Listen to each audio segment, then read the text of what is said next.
નમસ્કાર દર્શક મિત્રો, હું છું અસ્મિતા. તમે જોઈ રહ્યા છો સમાચાર ગુજરાત.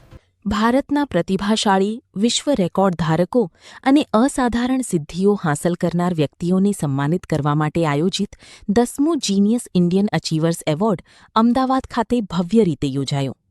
આ પ્રતિષ્ઠિત એવોર્ડ સમારોહનું આયોજન જીનિયસ ફાઉન્ડેશન દ્વારા વર્લ્ડ રેકોર્ડ્સ ઇન્ડિયાના સહયોગથી કરવામાં આવ્યું હતું.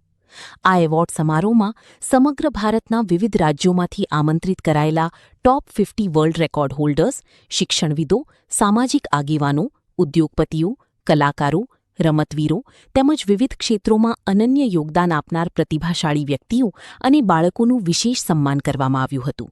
મારું નામ છે Pavan Solanki, president world records of India genius foundation. 10 genius Indian achievers award જેનું આજે આયોજન થવા જઈ રહ્યું છે. આખા ઇન્ડિયાથી 50 વર્લ્ડ રેકોર્ડ હોલ્ડરનું સન્માન છે. એક એન્ટરટેનિંગ પ્રોગ્રામ છે આખો.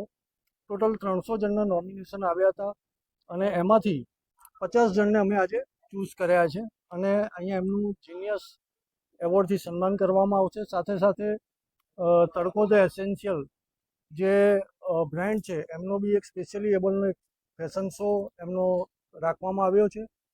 આ સાથે મુખ્ય મહેમાન તરીકે 1008 મહામંડલેશ્વર શ્રી રામબાપુ બાવળિયાળી ધામ, જેમણે 3 રેકોર્ડ કર્યા હતા, એમનું લાઈફ ટાઈમ એચિવમેન્ટ એવોર્ડ છે. સાથે સાથે ભીંડ સખી હનુમાન અને ડૉક્ટર હનુમાનના મહંત શ્રી રામબાપુ એ પણ આજે પધાર્યા છે. મયુર વાકાણી છે સાથે, અને સુરેખાબા હોસ્પિટલ રણજીતસિંહ જોજા એનું પણ આજે આ જ પ્રોગ્રામમાં સન્માન થવાનું છે.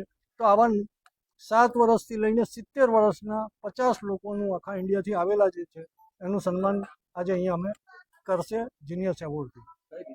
અમારી અલગ અલગ જુરી હતી. ટોટલ તો 300 નોમિનેશન આવ્યા હતા. એમાંથી અમે અલગ અલગ કેટેગરીમાં સ્પોર્ટ્સ છે, એથ્લીટ છે, સ્પિરિચ્યુઆલિટી છે, આર્ટ છે, પરફોર્મિંગ આર્ટ છે, એવી અલગ અલગ કેટેગરીમાંથી અમે આ 50 લોકોને અમે ચૂઝ કર્યા છે અને આજે એમને એવોર્ડ આપવામાં આવશે.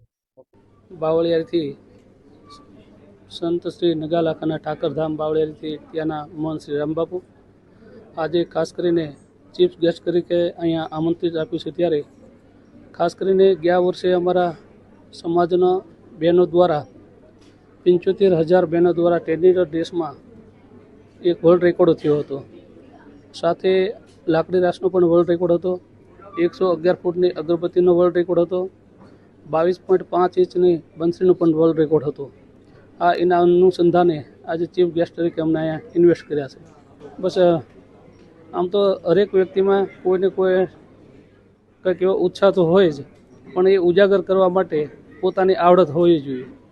એટલે આપણામાં કંઈ એવી શક્તિ પડી હોય તો એને ટેલેન્ટ આપણે દેખાડવું જોઈએ.